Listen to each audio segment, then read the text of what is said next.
Pay ID Expo. Nous avons un nouvel invité de marque pour cette nouvelle session de débat. Nous avons M. Messaoudine Majid, directeur général du groupement d'intérêt économique et monétique algérien, toujours en compagnie de mon acolyte Marc-Antoine, speaker, keynote et journaliste installé aux États-Unis.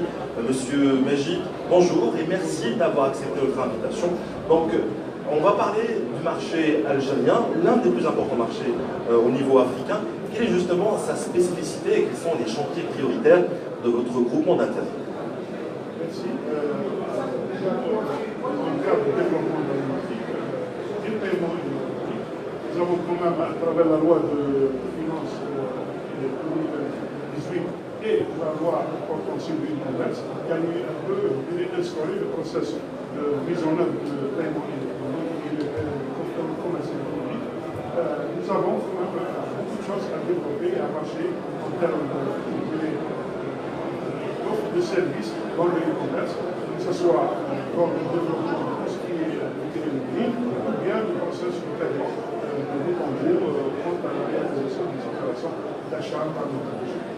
Alors, quel est le panorama en ce moment du paiement, justement, du marché du paiement en Algérie? Alors, le panorama, réellement, nous avons 19 banques avec Algérie Post qui activent un peu, qui sont acteurs dans le paiement, notamment le paiement électronique. Et nous avons tout ce qui est paiement de proximité, nous avons beaucoup de commerçants qui sont dotés de terminal de paiement électronique. Nous avons avec Algérie Post et les banques, nous avons plus de 7 millions de porteurs de cartes sur ces millions. Nous avons lancé le e-commerce, nous avons une trentaine de commerce en ligne, Nous avons commencé par des commerces non facturés, parce qu'il fallait quand même aller progressivement, aller de simple aller de facturier derrière un contrat commercial entre le client et ce facturier. Et ça sécurise un peu l'opération. Ensuite, généraliser, c'est le cas, ça a été généralisé pour que ça dépend de services. Alors, on voit que vous avez plusieurs chantiers qui sont en même temps. Qu'en est-il justement de l'aspect ou de l'environnement environnemental? Est-ce que pas environnemental, c'est réglementaire? Est-ce que justement la juridiction accompagne ces chantiers lancés par votre institution? Justement, j'en ai parlé, la juridiction l'accompagne et l'encourage. Nous avons vu la loi qui restaure un peu les règles sur le commerce, qui a un certain nombre de règles. Pour encourager le commerce. On a ouvert sur des plateformes de paiement bien définies, qui sont accordées par la Banque centrale, et bien sûr, elle a spécifié comment le service économique doit être opérationnel au niveau du marché national. Et vous parlez donc de paiement digital et puis d'e-commerce. Quel est le degré de sécurité et de fraude, justement, dans ce panorama-là? Alors, le degré de sécurité, nous, avant de lancer ce produit-là, il fallait prendre des précautions plus fortes. Parce que si vous démarrez un produit, il y a des droits derrière, du produit carrément. Il fallait s'assurer que les aspects sécuritaires sont bien pris en charge, sont bien gérés, et il fallait communiquer aussi. Alors, le grand principe des aspects sécuritaires, c'est la mise à niveau des banques, le standard international de sécurité. Des politiques de sécurité derrière qui sont, je dirais, mises en place au niveau des acteurs. Ensuite, nous avons mis en ordre l'ISO, les banques et les acteurs qui interviennent dans les paiements. Et bien sûr, l'installation de l'organisation de la lutte anti-fraude qui quand même surveille les transactions à travers un scoring et tout ça pour, je dirais, prévenir les opérations au cas où. Est-ce que ces gages de qualité ou de confiance ont permis justement d'améliorer le taux d'utilisation des moyens de paiement et notamment également l'inclusion financière en Algérie? L'installation de la confiance, ce n'est pas uniquement dire que le système est sécurisé. Derrière, c'est le client. Le client, il faut qu'il soit pris en charge. Quand vous avez une opération qui va passer pour des raisons d'autres, vous avez un interlocuteur. Nous avons mis en place toutes ces armadas de procédures et de moyens pour prendre en charge toutes les réclamations du client. Si le client réclame pour une opération qu'il n'a pas réalisée ou qu'il a réalisée, il a été exécuté sans que le service soit rendu, il faut que cette réclamation soit prise en charge dans le délai du record. Sinon, ça va tuer le produit. C'est là qu'on essaie de ramener la confiance dans le produit, parce qu'il a des centres d'appel, il y a des sites web où il faut envoyer sa réclamation, il est bien pris en charge de toute sa banque, et bien sûr, le téléphonique qui est en temps réel sur le site web et son solde. Quand vous réalisez, on a vu ce réflexe, voilà. Moi, je réalise un paiement, tiens, est-ce que mon compte a été utilisé? Là, les banques offrent ce genre de produit à travers le mobile banking où chaque client peut consulter son compte en temps réel pour voir le statut du jeu. Je pense que Marc il a évoqué le mot magique sur mobile banking, qui nous renvoie vers le thème de la digitalisation. Je pense que tu as des questions à poser. Alors, la digitalisation, oui, on parle de sécurité et puis par rapport à la fraude, on pourra instaurer une confiance. Et quel est le ressenti en fait de l'expérience client de ceux qui adoptent la digitalisation en Algérie? La particularité en Algérie, c'est que nous sommes une population jeune, qui sont très portés à cause de tout ce qui se passe, la technologie, l'information, l'IC, le numérique et tout ça. Alors, à travers l'utilisation de tous ces moyens, bien, je dirais quand même une confiance à aller vers ce monde. Maîtrise. Quand vous avez une population qui voit que vous avez des problèmes pour aller à ce genre de solution, je dirais que l'effet est immédiat. Vous avez une population qui adopte tout ce qui est digital. Nous avons aussi parfois constate que le client est demandeur plus que les entreprises. Parfois, tellement la digitalisation est ancrée dans le village, parce qu'il y a une forte demande pour améliorer le processus de digitalisation au niveau des banques. Alors justement, comment le GIE monétique algérien il accompagne ce virage digital entrepris par les banques algériennes?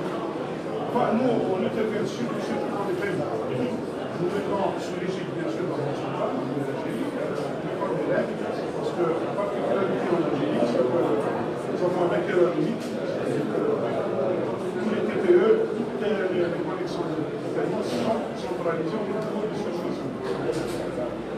C'est quoi en termes de l'Europe? C'est qu'un niveau de fondation de telle sécurité. Pas cette interbancarité et cette interopérabilité avec le système de défense, à travers tout ça, on entend, je dirais, accompagner toutes les banques à travers des règles bien définies pour aller plus vite dans la digitalisation. Alors, on offre des services à travers les ATM, par exemple, par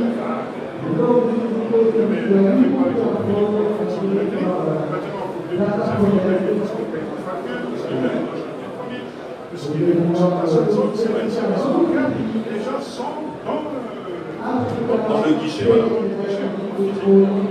Ensuite, bien sûr, il y a des applications mobiles, des paiements, des solutions comme ça.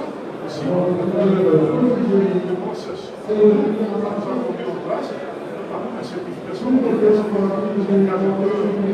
sécurité. On n'est pas au niveau système monétique algérien qui est actif, il n'est pas produit par le GIE. Donc, on est censé intervenir pour les aspects de sécurité, même les prises en charge du flux.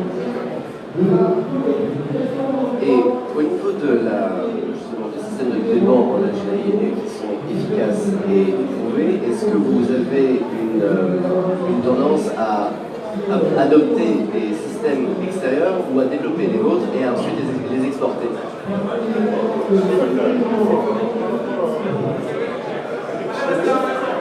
avons déjà des sons connectés à l'extérieur. Nous avons deux réseaux qui sont installés en Algérie, des clients algériens qui ont des cartes, bizarres, qui sont clients algériens, qui utilisent bien sûr en dehors de l'Algérie, et des clients étrangers qui arrivent en Algérie, qui utilisent des cartes aussi internationales.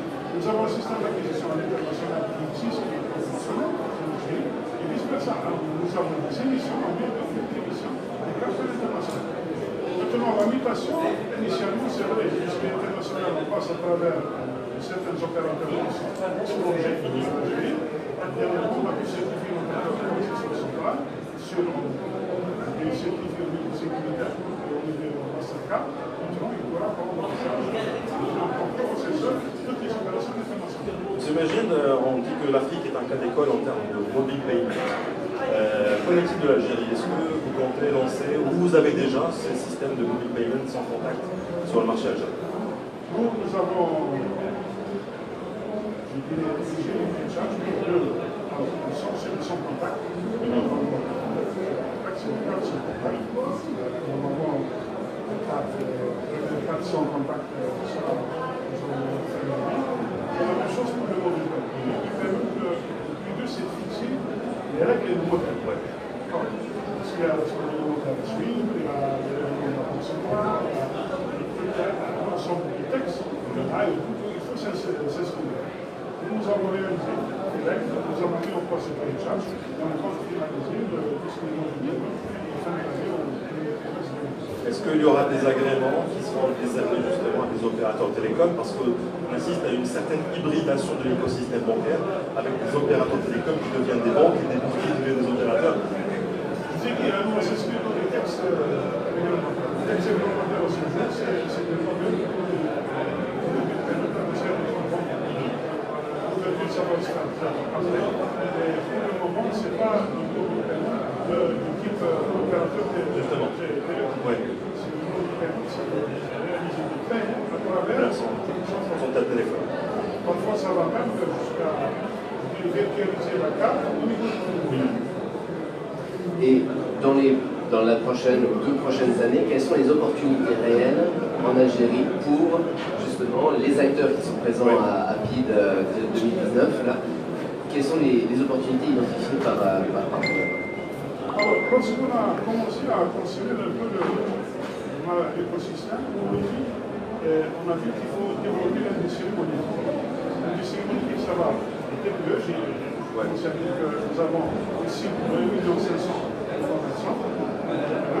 C'est un marché énorme. Par rapport à nous sommes en train de 20 000 nous avons tout ce qui est fintech et start-up qui doivent développer des applications nécessaires de customisation et d'adaptation des systèmes pour le public algérien.